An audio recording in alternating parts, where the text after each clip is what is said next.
لقطته وهو يقاوم جسده ويمد ذراعه بكل ما أوتي من قوة لصد الكرة، وكأني به يحاول القول ستسجل فقط حينما أقرر ذلك. تصديه أشبه برحلته صوب الحلم حين انبعث من غياهب لا شيء ليصنع المجد بأياد عنكبوتية نسجت التاريخ بخيوط الذهب.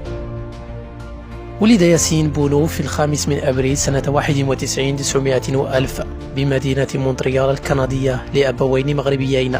في عمر 3 سنوات قرر والدا ياسين العودة إلى الأصل واتخاذ العاصمة الاقتصادية الدار البيضاء مستقرا لهما، وهناك بدأت علاقته بكرة القدم. بدأ ياسين بونو ممارسة كرة القدم منذ نعومة أظافره، وعندما بلغ 8 انضم إلى أكاديمية نادي الوداد الرياضية. ومثل أغلب الأطفال كان بونو يحلم باللعب في خط الهجوم. طوله الفارع بين أقرانه جعله يوجه صوب مركز حراسة الخشبات الثلاث. لم يتردد، قبل المهمة ولم يندم عليها قط، متخذا من أسطورة الحراسة الإيطالية جيان لويجي بوفون والهولندي إدوين فان دير سار قدوة له.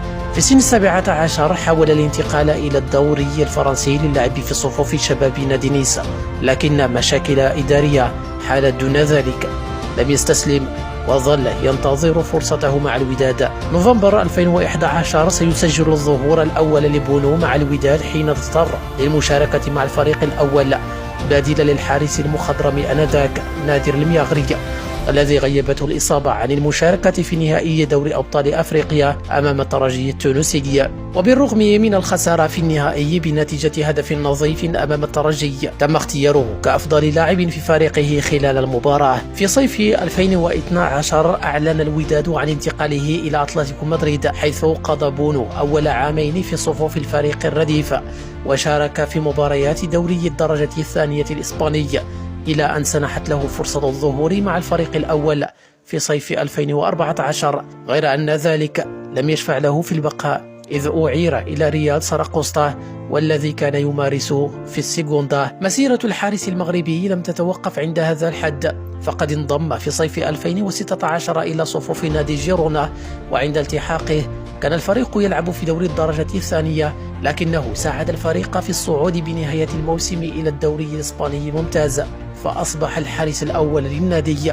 في عام 2019 انتقل بونو على سبيل الإعارة إلى نادي إشبيليا، وهناك بصم على تألق نافت، ومع نهاية الموسم حقق مع النادي لقب الدوري الأوروبي، لتنطلق بعدها واحدة من أفضل فترات بونو على الإطلاق، مما دفع النادي الأندلسي إلى التوقيع معه على عقد يمتد ل4 سنوات.